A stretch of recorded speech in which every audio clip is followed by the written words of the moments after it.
Sejak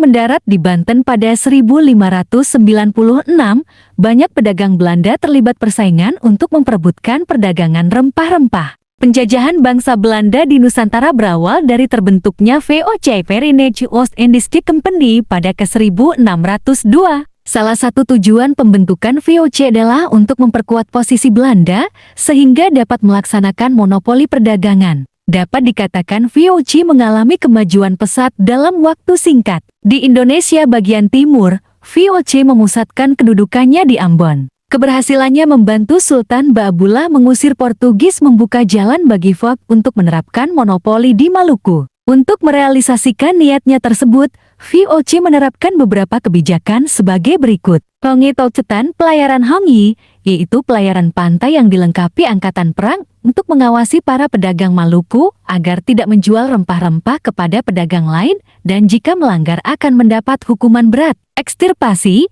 yaitu menebang tanaman rempah-rempah penduduk agar produksinya tidak berlebihan. Kontingentan, yaitu kewajiban rakyat membayar pajak dalam bentuk hasil bumi. Pada 1641, VOC berhasil menggantikan posisi Portugis di Malaka. Keberhasilan ini mampu memperkuat kedudukan VOC di wilayah Indonesia bagian barat. Setelah berhasil menguasai Malaka, VOC menaklukkan Aceh. 667, VOC memaksa Sultan Hasanuddin, penguasa Makassar, menyerah dan menandatangani perjanjian Bongaya. Perjanjian itu menandai kekuasaan VOC di Makassar. Kekuasaan VOC kemudian meluas ke Kalimantan setelah Raja Sulaiman terpaksa memberikan hak monopoli dagang kepada VOC. Untuk mengawasi kegiatan monopoli perdagangan di beberapa wilayah di Nusantara, VOC tetap menjalankan pelayaran Hongi. Puncaknya pada abad ke-18, VOC telah menguasai hampir seluruh wilayah Indonesia.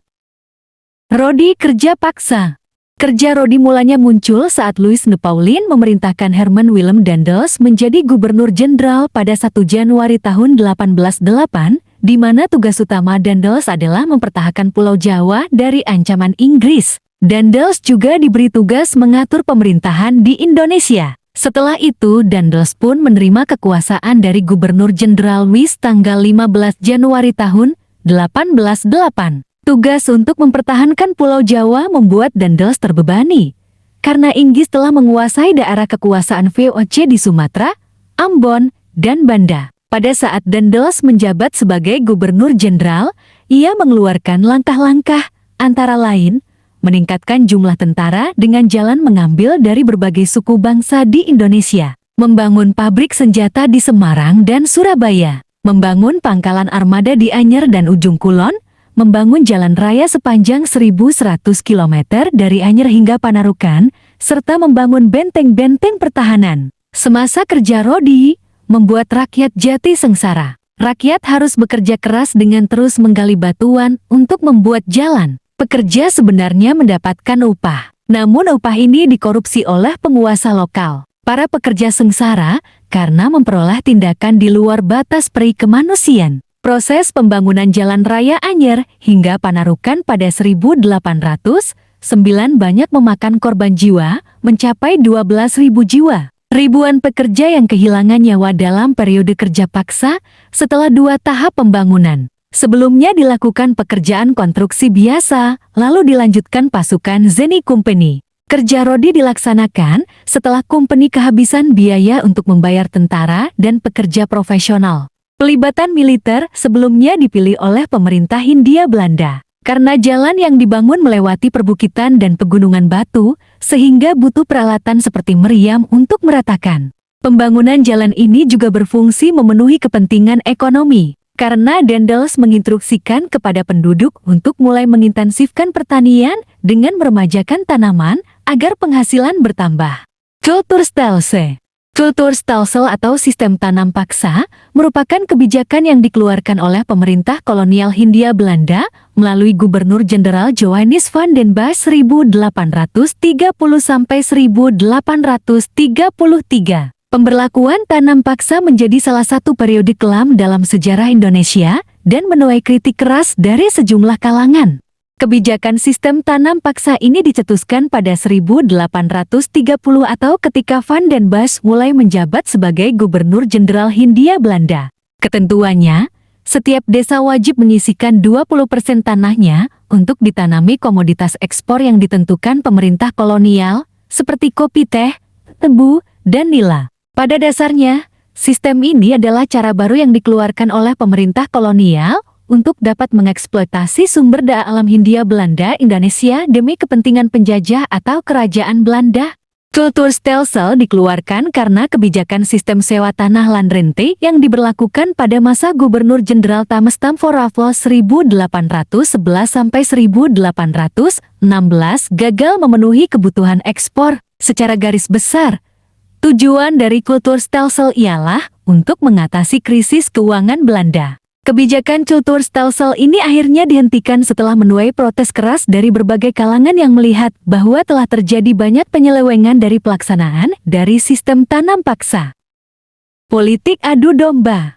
Strategi Belanda yang paling berhasil dalam menghadapi perlawanan dari penguasa lokal bangsa Indonesia, yaitu dengan melakukan politik adu domba atau divide et impera. Strategi yang juga dikenal sebagai politik pecah belah tersebut dipopulerkan oleh Julius Caesar dalam upaya membangun kekaisaran Romawi. Cara melakukan divide et impera adalah menimbulkan perpecahan di suatu wilayah, sehingga mudah untuk dikuasai. Divide et impera artinya secara harfiah adalah pecah dan berkuasa. Politik pintu terbuka. Awal dari terbentuknya sistem politik ini adalah Traktat Sumatera yang dilakukan pada tahun 1871. Dengan perjanjian tersebut pihak Belanda bisa memperluas kekuasaan sampai wilayah Aceh. Inggris yang juga termasuk dalam pihak yang berada dalam lingkup perjanjian tersebut meminta pembayaran dari Belanda, yakni dengan menerapkan sistem ekonomi liberal di wilayah Hindia Belanda yang saat itu meliputi wilayah Indonesia. Hal tersebut bukan tanpa alasan. Penggunaan politik pintu terbuka hampir serupa dengan sistem ekonomi liberal yang diajukan oleh Inggris. Daerah Jawa yang menjadi pusat perekonomian Nusantara pada saat itu akan lebih mudah untuk ditanami modal oleh pihak swasta Inggris. Hal ini tentu saja menguntungkan, mengingat bahwa Indonesia merupakan sumber rempah-rempah dunia. Kolonialisme Inggris yang didorong oleh gold, glory, dan gospel tentu saja menginginkan rempah Nusantara. Saking hebatnya produksi rempah-rempah Indonesia, Belanda harus menggunakan pelayaran Hongi untuk mengontrol produksinya agar dapat tetap dimonopoli. Dengan adanya kesepakatan dalam politik terbuka ini, pengusaha yang hendak menanamkan modal menjadi lebih terjamin keamanan modal dan usahanya. Mengetahui hal tersebut, pihak kolonial Belanda tidak mudah tertipu. Pemerintah memang memberikan kebebasan kepada pengusaha untuk menyewa tanah, tapi tidak memperbolehkan untuk membelinya. Dengan begitu, tanah tidak akan mudah jatuh ke tangan orang asing, apalagi Inggris yang saat itu menjadi musuh utama Belanda dalam hal kolonialisme dan juga perdagangan internasional. Penggunaan tanah sawaan tersebut dimaksudkan agar setiap produksi yang dihasilkan bisa langsung diekspor ke Eropa.